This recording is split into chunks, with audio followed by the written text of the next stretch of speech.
Добар ден, почитувани, ја следите најновата Телма амбуланта. Петолчото издание го реализираме во соработка со клиничката болница Жан Митрев. Скршениците во пределот на рамото се меѓу најчестите фрактури кај повозрасните лица и нивниот број постојано расте поради старењето на популацијата и се почестата појава на остеопороза. Дали секоја ваква повреда бара операција? Кога скршеницата може успешно да се лекува без хируршки зафат, а кога операцијата е неопходна? Какви се современите методи на лекување и колку е важна рехабилитацијата за враќање на функцијата на рамото и раката? За сето ова денеска разговараме со професор доктор Константин Митев, травматолог во клиничката болница Жан Митрев. Останете на Телма, а секако при крајот на емисијата поставете прашање во програма.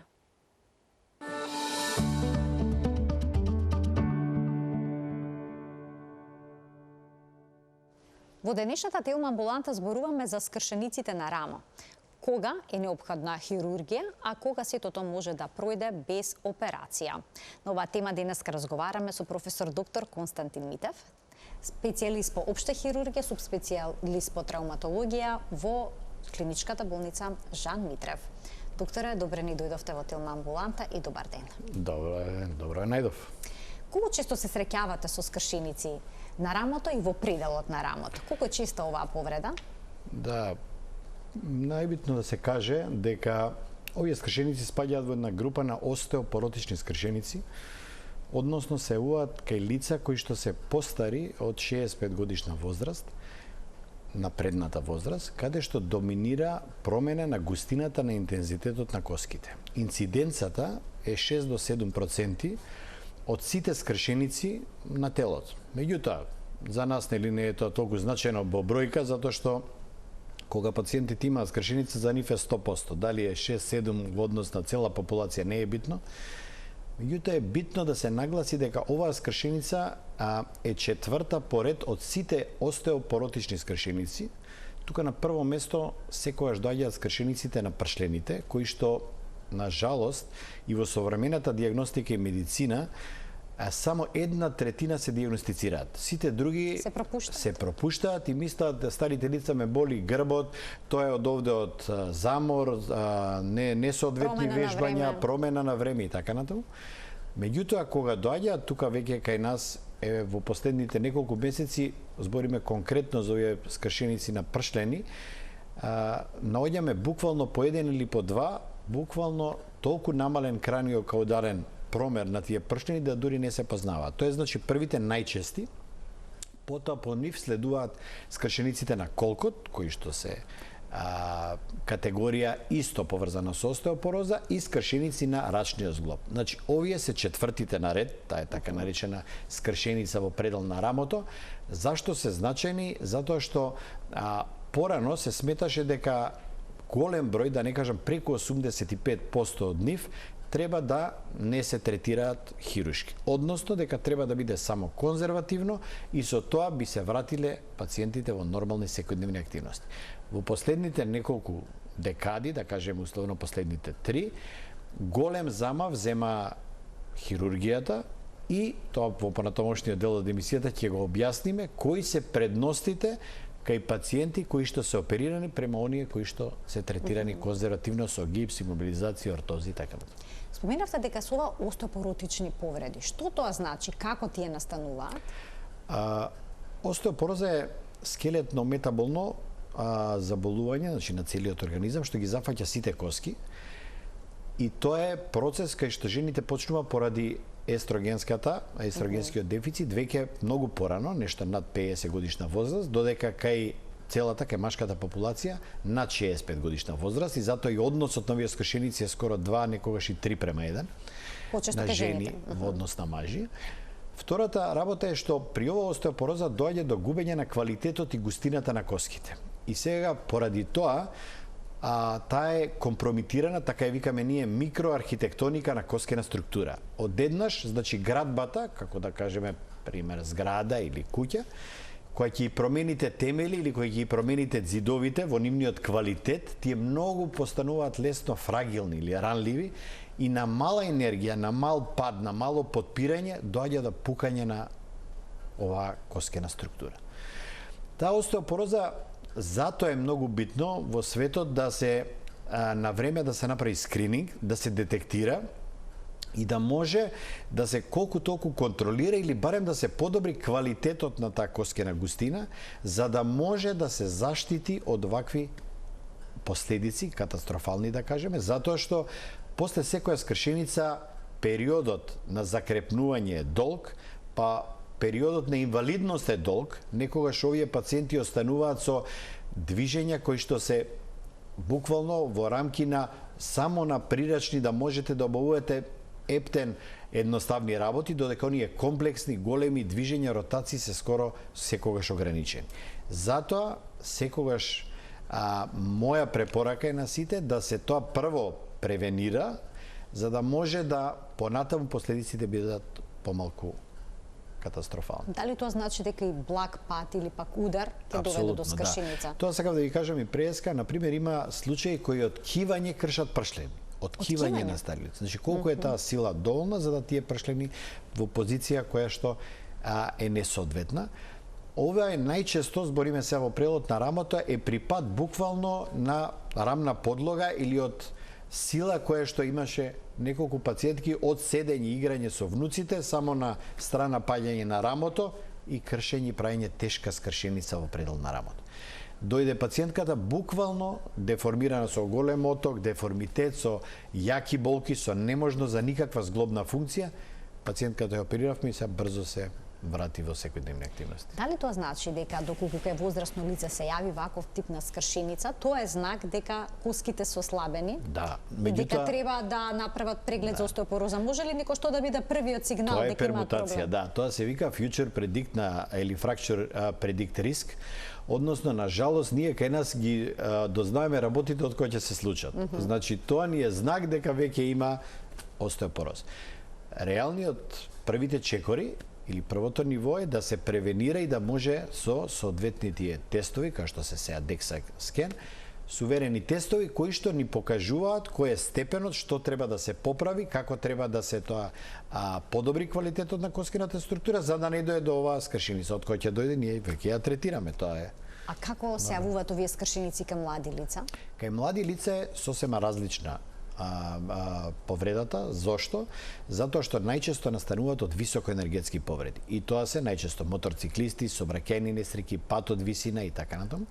Кога во склоп на целото рамо, тука може да стануваат придружни повреди заедно со скршеници на ребра, со скршеници на клучни коски, со скршеница на лопатка, една тешки политравматизирани состојби кои што па носат во една друга крајност со друг степен на инвалидитет и тие се дел од еден голем политравматски настан.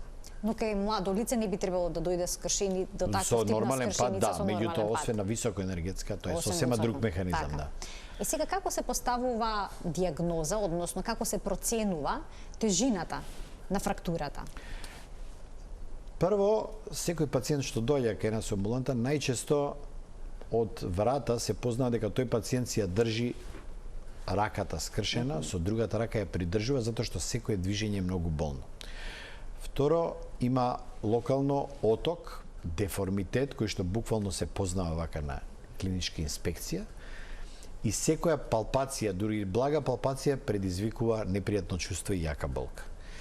За понатамошни исследувања, рутинска е прва метода нормално рентген, меѓутоа ја сите скршеници во современата сега медицина им правам компјутерска томографија. Зошто? Затоа што низ оваа кариера 20-30 години од кога почнавме се занимаваме со овие скршеници, мојот ментор во градска болница пред 25-30 години започна со овој, во тоа време правевме само рентгени. Потоа како почнавме понатаму да се развие оваа технологијата, со сите овие додатни исследувања, посебно компјутерска томографија, дава еден многу јасен и дециден приказ на цела структура и на сите оштетувања, буквално на сите фрактурирани фрагменти, на нивниот сооднос, кој што е неопходен и за исход и за прогноза на лекувањето, меѓутоа многу ни е битен и за оперативниот третман што ќе го изберем. Многу зависи од тоа колку, како, каков е распоредот, има ли изместување што го викаме ние дислокација. Дали се тие парчиња фрактурирани фрагменти под некој агол треба да се поише од 45 степени за да кажеме дека станува збор за дислоцирана, па и затоа таа компјутерска дава една екзактна евалуација и можност за, ние го викаме класификација, класификационен систем користејќи, класификација и персонализација на секоја фрактура. Од тоа зависи што понатаму, кој метод ќе го избереме, за да биде најсоодветен за таа група или за тој пациент, со цел да добиеме најдобри резултати. Професоре, се случува ли пациентите да не се јават на време, да немаат баш толку типични симптоми, да мислат дека е набиеница, а не скршеница? Тоа е исто добро прашање.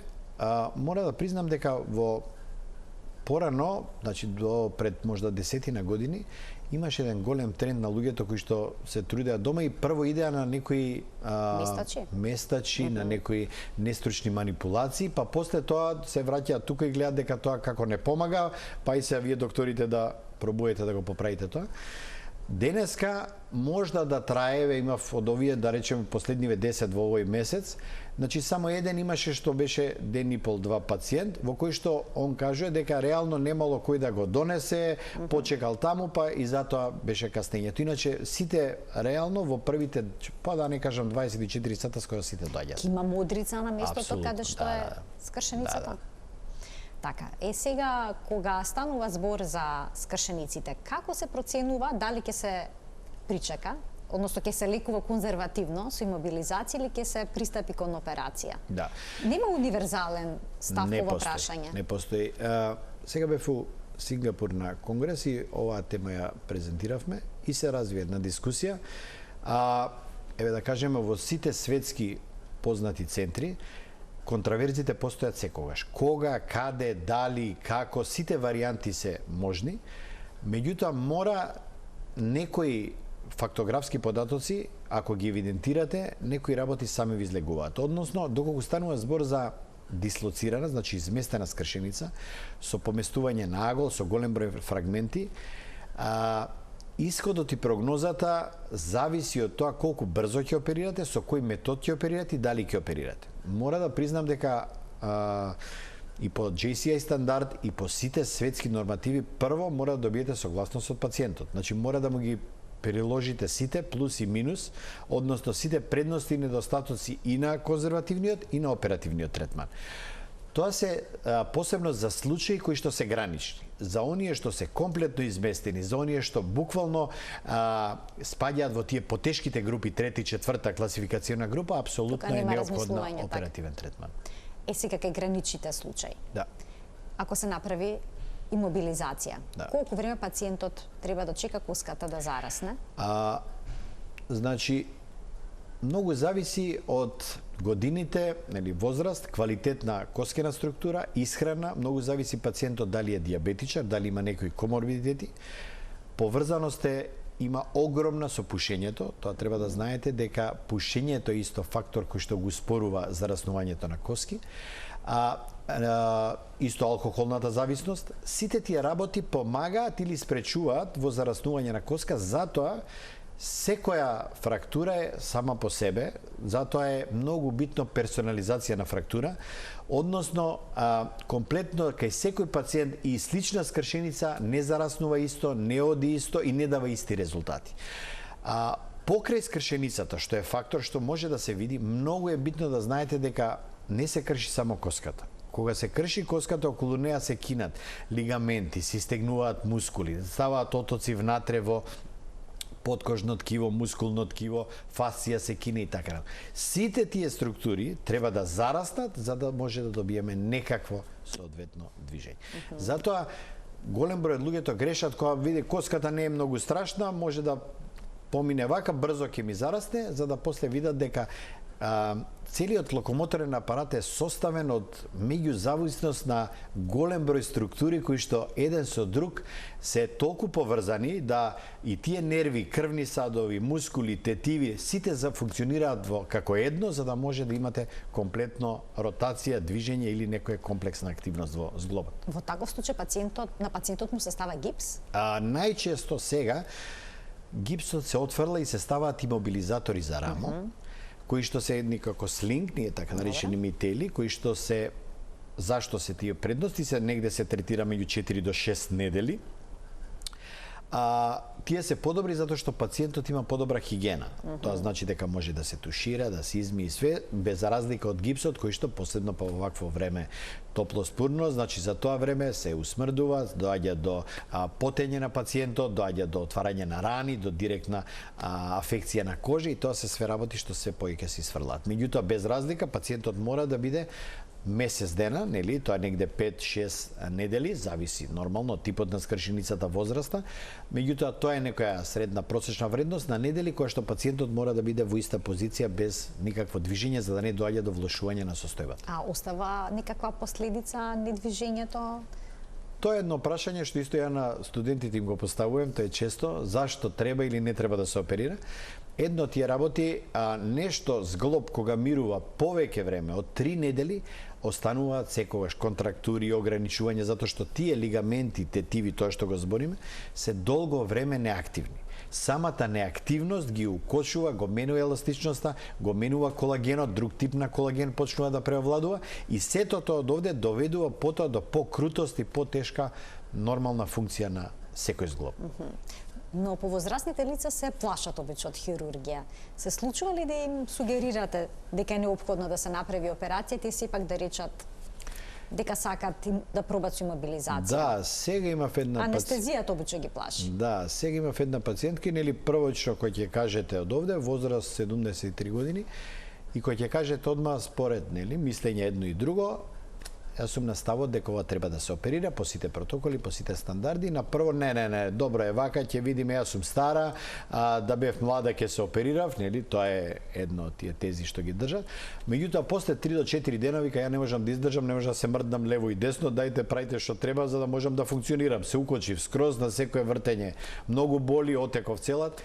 И дојде после пациентка да се оперираше нешто покасно. Значи, поентата на ова све е дека некои работи не може да ги налагате. Сепак, последно е желбата на пациентот, доколку се сите критериуми исполнети, вие мора да му приложите дека може и така и вака, меѓутоа предноста на едното и на другото, кој ќе му кажете, најголем број од пациентите се согласуваат.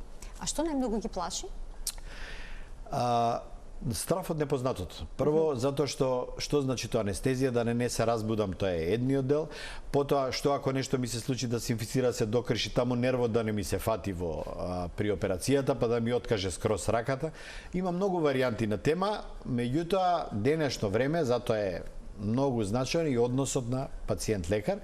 Доколку се објасни, доколку они стекнат доверба, најчесто пациентите, доколку се во можност, апсолутно прифаќаат. Секогаш треба да знаете дека пациентот на крајот на денот неговата желба, нели, мора да се услише, меѓутоа мора да знае и он дека после последиците ќе си ги носи во зависност од неговата одлука. Како изгледа современата операција на рамо? Како се фиксира плоската? Со плочки, тоа е единствениот начин, значи, или има и други пристапи? Два главни пристапи од овде, што се сега во светот актуелни, тоа се едниот е со плочка, при кој што отварањето или резот, што го викаме ние хируршки, е големина на 7 до 10 сантима. Ние го правиме тоа во еден специјален дел за да биде минимално видлив.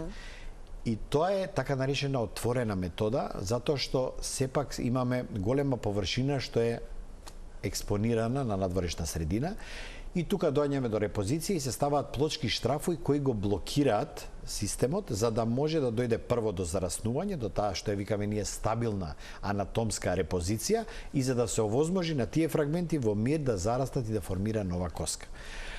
Вториот метод е минимално инвазивен, односно со еден многу помал рез од 3 до 4 сантима, во кое што се става внатре клин и исто се фиксира со штрафови, меѓутоа сето тоа се прави низ мали резови, кои што возможува не само козметски подобар пристап, него и многу помало оштетување на мускулите, тиви, лигаменти околу, што значи дека побрза ќе биде рехабилитација и исходот и прогнозата ќе биде подобра.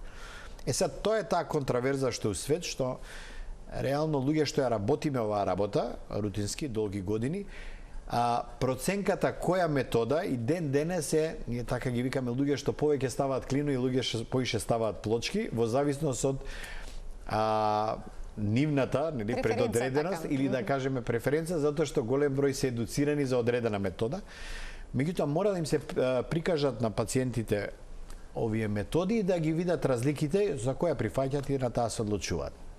Во последно време, реално, мојот процент е негде 70-30 према оваа минимална инвазивна, што значи дека сепак односот и там не може да се каже дека таа е суверена во однос на другата, меѓутоа има предности кои што можеме да ги карактеризираме најмногу спрема временски побрзо, временски траење, минимален губиток на крв, скоро некои милилитри што се буквално беззначени, и сето тоа доведува до многу слична функција како и оваа отворената метода и затоа некако ги фаворизираме оваа метода што ја викаме минимално инвазивна. Дали овие импланти трајно остануваат на коската? Тоа е големо прашање. Најчесто во современа литература описите се дека луѓе над 65 години не треба да ги вадат.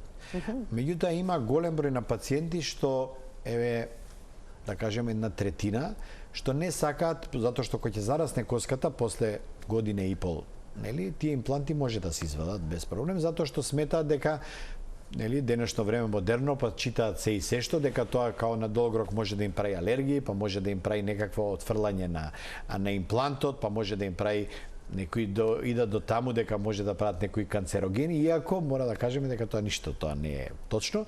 И ја најголем број од овие пациенти ги оставам со имплантите внатре, затоа што се толку дизајнирани совршено и толку е материјалот направен денеска со титаниум и порцелани да буквално не постои никаква можност да настане нешто влошување на состојбата на пациентот. Доколку треба да се изваде, дали тој зафат е сложен? Тој зафат вака, теориски изгледа дека нема проблем, зарасната е коската. Да, само да се извади, така. Меѓутоа тоа не е така, затоа што сепак треба некој внатрешно, што е веќе тоа буквално создадена некоја нова коска, која што најчесто и ги препокрива овие структури, сепак оштетувате структури за да може да извадите коската. Ќе ги вклучиме и гледачите. Почитувани, од тој момент емисијата е контактна, можете да поставите прашање кое што се однесува на повредите на рамото и на оперативните зафати. Обично колку време трае една ваква операција? Значи оваа метода, минимално инвазивната, негде 30 до 40 минути, отворената негде можда 15 минути повеќе, тоа значи дека генерално просечно вие трае околу 45 до 1 сат. И сега има некакви протези, реверзни, обратни, што е пак сега тоа? Сега, тоа е крајноста на целиот процес. Најголемите дилеми покрај овие што се овие контраверзи со типот на лекување е дали во најтешките скршеници, ние што ги викаме скршеници као лего коцки или bag of bones, која буквално отварате на место и таму имате само милион парчиња кои што нешто старата школа викаше како да пробате да лепите пудинг на зид. Тоа све ви се распаѓа, имате милиони ситни парчиња од вазна или од чаша и вие треба тоа да го споите на нешто на него да залепите и тоа да издржи некое време. Кога имате такви тешки скршеници со сите овие други коморбидитети и афекции, како се диабети или возрастна група, голема пушачи страшни, има огромни шанси дека тоа со самите овие првите методи нема да зарасне. И тие мора да го знаат пациентиве и тогаш примарно може да се одлучи да се ставаат протези. Сега тоа ви е дилемата како и на све, нели, дали ќе го пломбирате забот или одма ќе вадите ќе ставите вештачки заб. У принцип све што може да се зачува и да е свое, најдобро е да биде така. И ние травматолозите се трудиме да секогаш максимално го зачуваме интегритетот на структурите кои што се наши и кои што постојат. Меѓутоа, доколку дојде, тогаш се ставаат и тие протези. Порано стававме протези кои што се викаат траума протези, така наречени субтотални. Нивниот ефект реално беше многу послаб во однос на тоа на активноста секојдневната и на движењата или така наречен опсек на движење постоперативно. Денеска овие реверзните имаат подобар опсек и затоа они се преферираат во однос на старите субтотални протези. Што доколку сето тоа не може да се состави, да се залепи како пудинг на зид, што појаснивте? Тоа е тоа страшно кога ќе се најдете во една ситуација кога голем број, затоа е тоа предоперативно иследување и предоперативна припрема. Проценка така. Тоа најбитно од овде припремата, затоа постојат и овие тоа што ви го спомнав ја компјутерска томографија.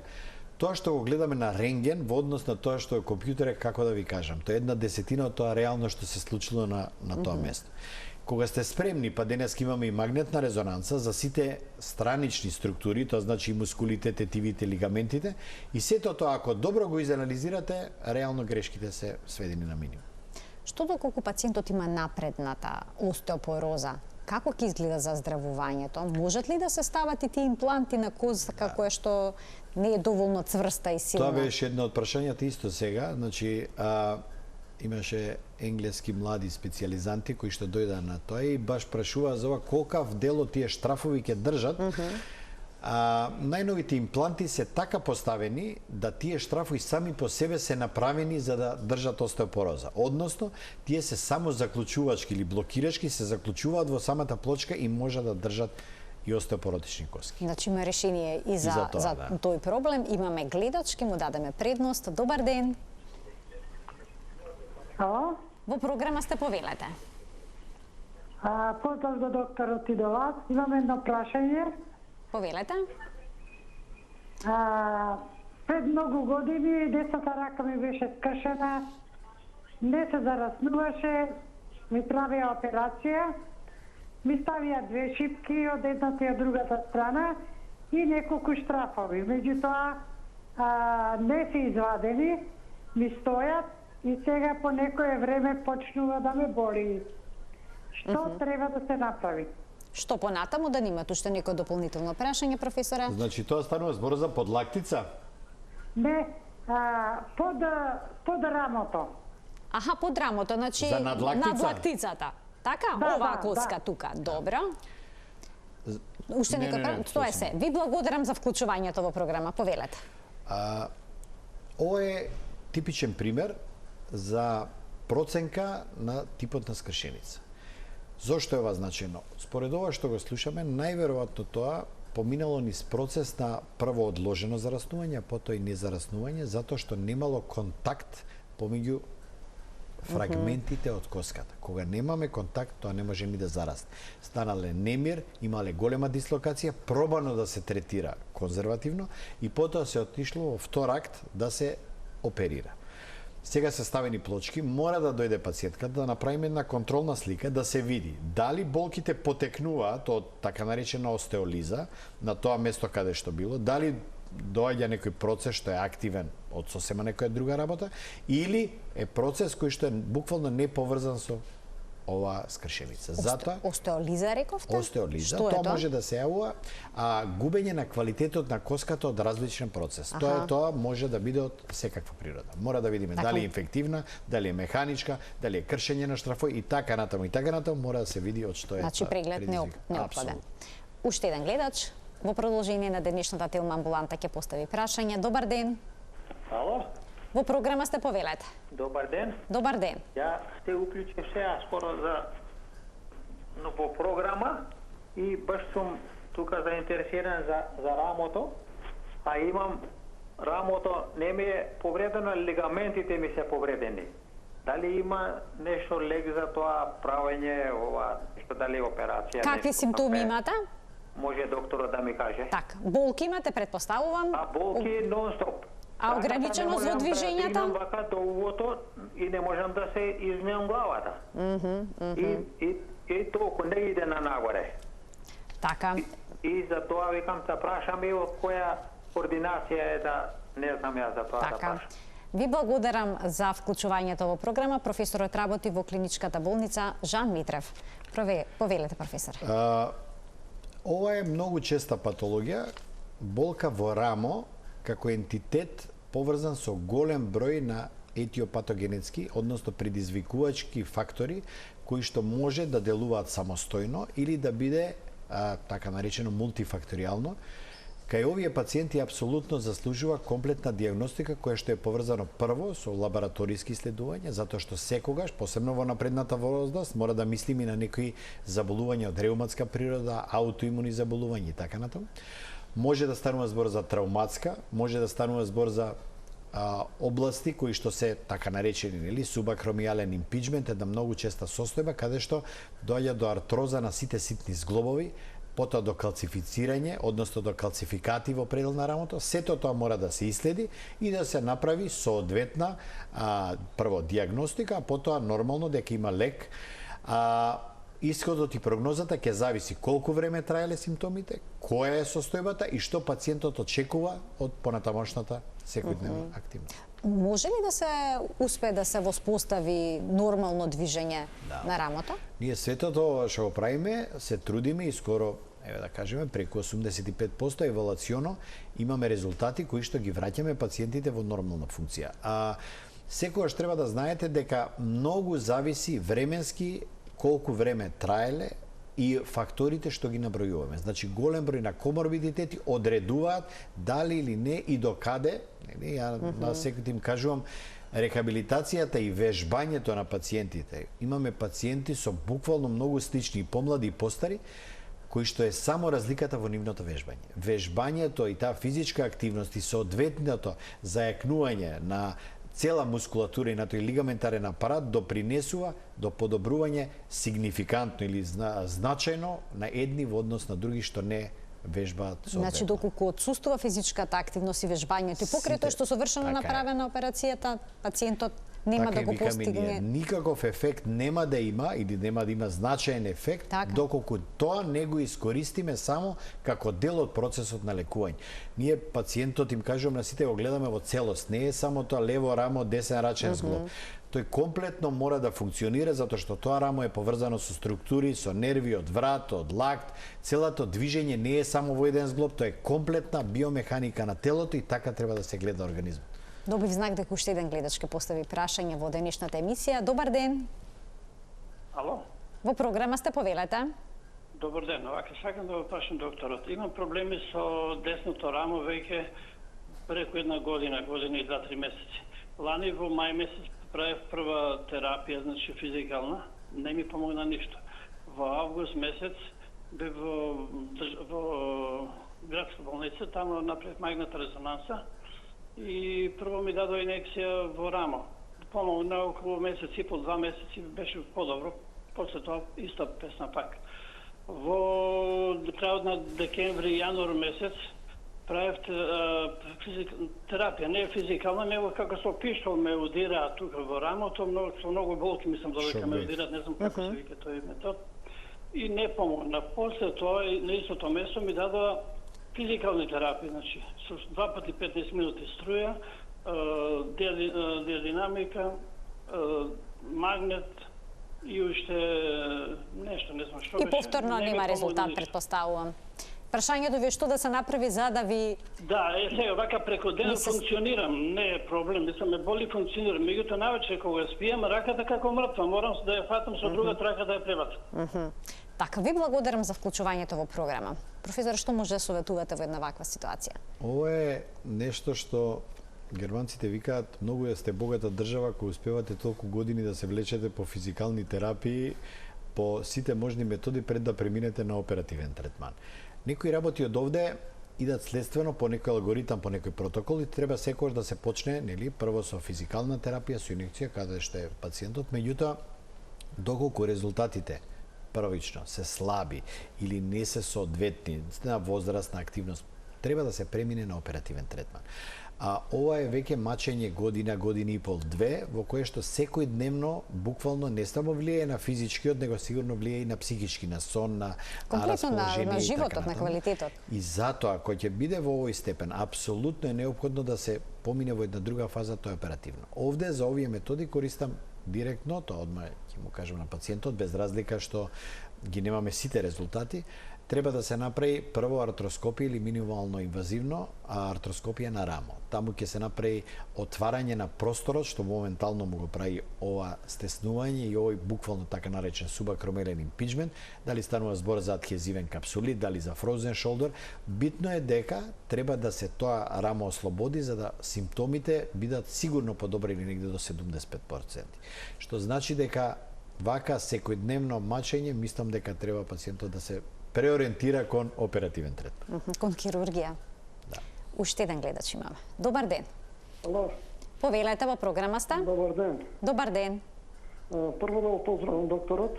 Благодарам. 2008 година има скршеница на ногата, двете коски. Така. И за голема среќа он беше на смена и он ми правеше операција, ми стави шипка во коските. Добро. Ама таа далеца 2008 ја шипките не ги извадив. И се изгледа коска, не знам како се таму.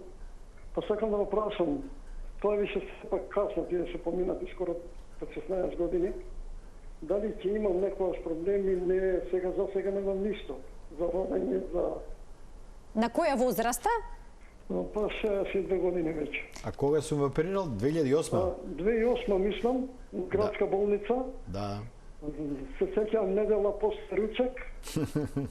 Да, тоа се моменти што не се забораваат. Не се подсетиш, брат ми имаше контакти устела нон-стоп со вас. Да. Так. Ама веќе помина 20 години, а шипката од пусти стравови не ја извадив. Така не ја извадивте. Па сега прашањето е, бидејќи толку години стои, дали може и понатаму да остане или треба да се ја извади? чувате од овде, моја препорака е да си ја чувате уште 20 години да не се секират. Уживајте у тоа, сега доколку не прави никакви проблеми, веќе се понатаму од овде е толку внатре влезено и импрегнирано да апсолутно не треба. Сега немам никакви проблеми, Така, и така ќе биде да не се секира. Операција е набивана од кај коленото, со мал зафат. Па е набивана од кај коленото надоле со 3-4 Да, тоа е интрамедуларно да е ставено. Така. Ви благодарам многу за вклучувањето во денешната емисија. Значи после толку години може ли да се извади после толку години? Може, како не, меѓутоа ќе има голем број на работи што ќе мора да се кршат наново, затоа што има препокривање на таа сега моментално. Затоа си има термин или рок кога тие се вадат и некога пациентите им се предложуваат да ги извадат. Затоа постои таа година и пол, 2,5, а не после 20 и нешто. Така. Уште еден гледач и воедно тој ќе биде последен во денешното издание на Телма амбуланта во интерес на времето, бидејќи остана прашања што се неодговорени. Добар ден. Добар ден. Повелете. Поздрав до вас за студио. Благодарам. Се работи за повреда на лева клавикула со оперативен зафат точно пред 3 години. Така? Но десното рамо не ми функционира повеќе од негде од прилика околу 5 години.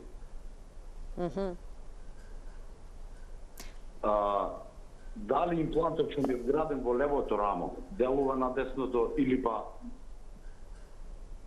Значи, имате вие вградено, ако разбрав, на левото рамо... На лева клучна коска, а сега проблемот е на рамо. десната. Добро. Дали тоа може да влие прашањето? Не? Ви благодарам за вклучувањето. Фала ви на вас.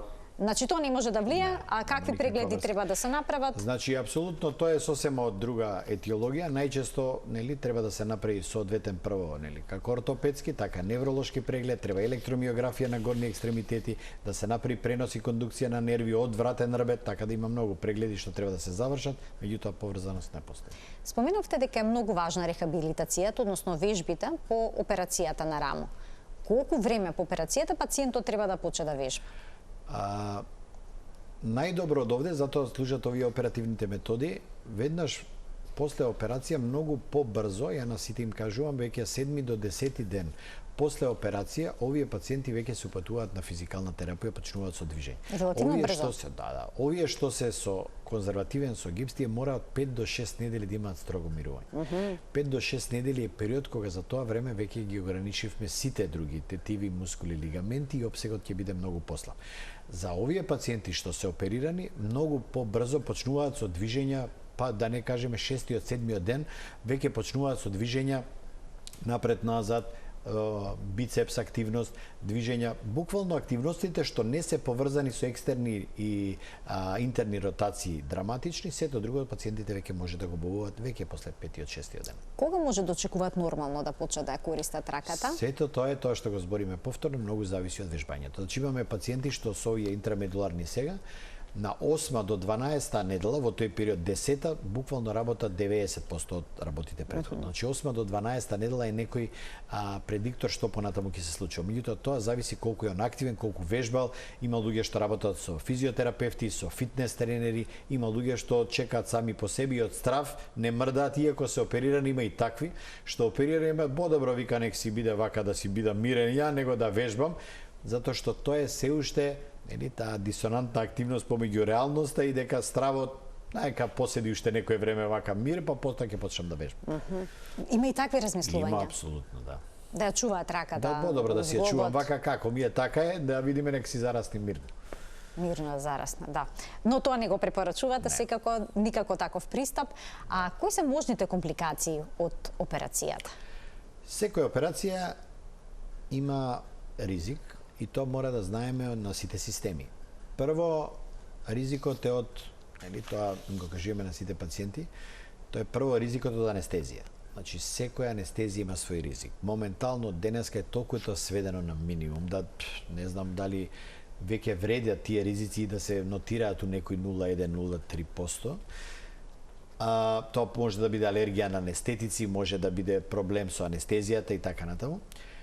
Втората работа е од типично од хируршката интервенција. Тука станува збор, како и секогаш, најчесто може да станува збор за инфекции на рани, може да станува збор за условно да кажам јатрогени проблеми предизвикани од имплантот, од штрафоите да доведе до дополнително кршење на некои структури.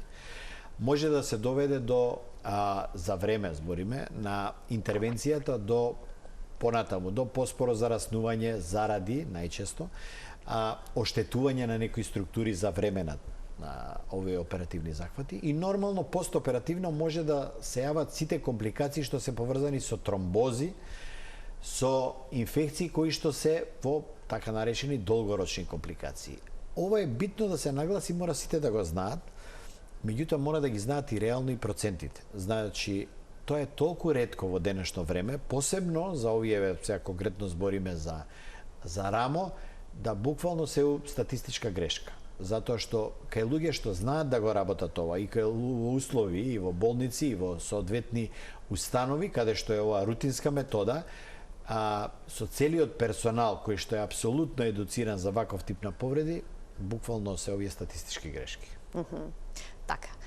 Ова значи мора да му се предочи на пациентот секогаш и како што рековте да си ги извага пациентот. Знаете, имаше некои случаи, посебно во околината, каде што се случуваат работи кои што буквално беше загрозена безбедност од милиони фактори. Треба да знаете дека секоја операција е ризик и на тоа, тоа им го кажем и на пациентите, и кога преминувате улица, никој не може да ви гарантира дека нешто нема да се случи. Ризикот е ист. Дали ќе ви удри кола или од овде или нешто од озгора ќе ви падне на зграда која проаѓате, ризикот е тој.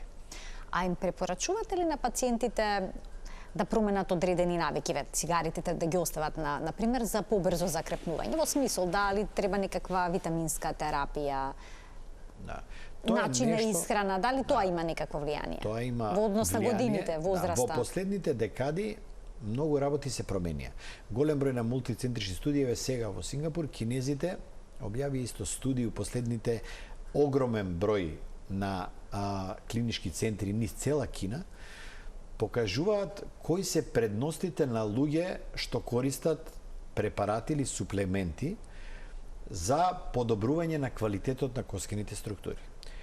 Тука спаѓаат, витамин С, колагенски пептиди, тука спаѓа калциум, тука спаѓа витамин D3. Денеска, барем голем број на фармацеутските куки, сега да не ги спомнуваме лекоите, голем број прават едни такви суплементи кои што ги содржат сите неопходни елементи, минерали, витамини, со цел да се ова подобри, односно да се докаже, сето ова што го анализираме во тие мета-анализи, се гледа дека се подобрува квалитетот и на зараснувањето, и на коскената структура, и нормално на движењето. Меѓутоа, повторно ќе нагласам, имате студија 2017 почна првите сериозни студии за вежби. И таму покажува дека future предикт на фрактура, односно на следна скршеница, 25% се намалува можноста за да настанат скршеници кај луѓе кои што вежбаат. Кај луѓе кои што се активни и тоа негде 15 до 20 минути, 3 до 5 пати неделно. Сега имате, буквално има цели алгоритми кои што имате вежби како за горни, така за долни екстремитети и баш за пациенти кои што се над 65, над 70, 75, па и понапредната длабока старост, во која што секојдневно вежбање го подобрува квалитетот и го намалува ризикот од патолошки скршеници или така наречено остеопоротични скршеници. Успевате ли да ги мотивирате пациентите на таа возраст да почнат да вежбаат? Обично велат не можам. Кај сега на овие години? Знаете како и у наша возраст некои тешко се мотивираат. Апсолутно. Така да многу зависи прво пациентот од карактерот, начинот на живот и основно е на сите им кажем треба да се издржи за да се види бенефитот. Знаете како најтешко е да го издржите тие првите 6 до 8 недели во теретани, во фитнес, во вежбање со тренер. Меѓутоа кога ќе почнете после тоа се навлекувате на тој систем и онда сите викаат како сум можел ја да не вежбам порано. Значи најтешко е да го скршите тој првиот, иначе има голем број на пациенти, возраст некоја нели средна од овде, кои што пробуваат со 3 пати вежбање, викаат не видов ништо разлика, мислам дека ова не потребно и се враќам на старат. Така да нормално не можете вие да сугерирате до толку за да ако они имаат директно одбивност према таа активност. Реално мора да си најдете нешто што не мора да биде, затоа постојат аеробни вежби, постојат сега барем велосипедизам, постои одење брзо, варијанти на тема во која што ќе си најдете некоја блискост или нешто што може да ве окупира за да тоа ви биде еден ден како нормална активност. Ние памтите од овде во возраст кога ние бевме мали, во физичко воспитување секогаш се почнуваше со тие вежби што се обично истегнување раце, нозе. Само тоа во свет да го правите ви е сосема доволно, ништо повеќе. Значи само вежби за истегнување. Само најобични вежби за истегнување, само да бидат секој ден, односно 5 пати неделно. Доследно, секојдневно, упорно вежби за истегнување. Наједноставните вежби што сме ги правили, ќе го намали ризик од скршеници. Коска. Ова е многу важно да се знае. И што уште може да им препорачате на повозрастните лица како да избегнат падови? Знаете како, постојат голем број на студии сега кои што се базирани дека становите во кои што треба да живеат не смеат да имаат пракчиња, не смеат да имаат чергичиња, има буквално сега направени станови како треба тоа да изгледа. Еден стан дека буквално подлогите не смеат да бидат лизгави нигде, не треба да има никаква скала измеѓу, тоа се све можности кои што прават проблем на секој чекор од пациентот, меѓутоа секогаш е поврзано и со неговата здравствена состојба. Брзањето, вртоглавиците не да ги занемаруваат, него тоа да го остат, да се смири, да не мора. Имаше една сега пациентка што оперирав рамо, 78 години, местела завеси 2,5 метра горе, качена самата екзибиција која ќе видите, тоа делува многу интересно, драматично. И паднала? И нормално, мислам дека паднала, меѓутоа работата која да е фамилија бе како бе за не мораше во тој минут да бидат завесите стајни, немало никој од фамилија да помогне. Аха. И вие на 80 години нешто на една нога, па нешто преку, па нешто да дофаќате завесата на врв и правите падот. Значи сепак те си направиме проценка што... Мислам, дај колку е тоа реално. Значи многу зависи од овде фактори кои што ти викам дури фамилијата од овде им викаат зашто не дојде почек. Сепак домот мора да биде среден сами за себе, да. Така, одговорни сме самите за себе. Професоре, ви благодарам многу за вашето денешно гостување во Телна амбуланта, што проговоривме за оваа тема. Мислам дека многу работи стана појасни, особено околу дилемите, дали да се лекува скршеницата на рамо и на повредата во пределот на рамото конзервативно или со операција. Ви благодарам уште еднаш. Почитувани, ви благодарам и вам што и денеска не следевте со внимание и ви посакувам пријатен ден.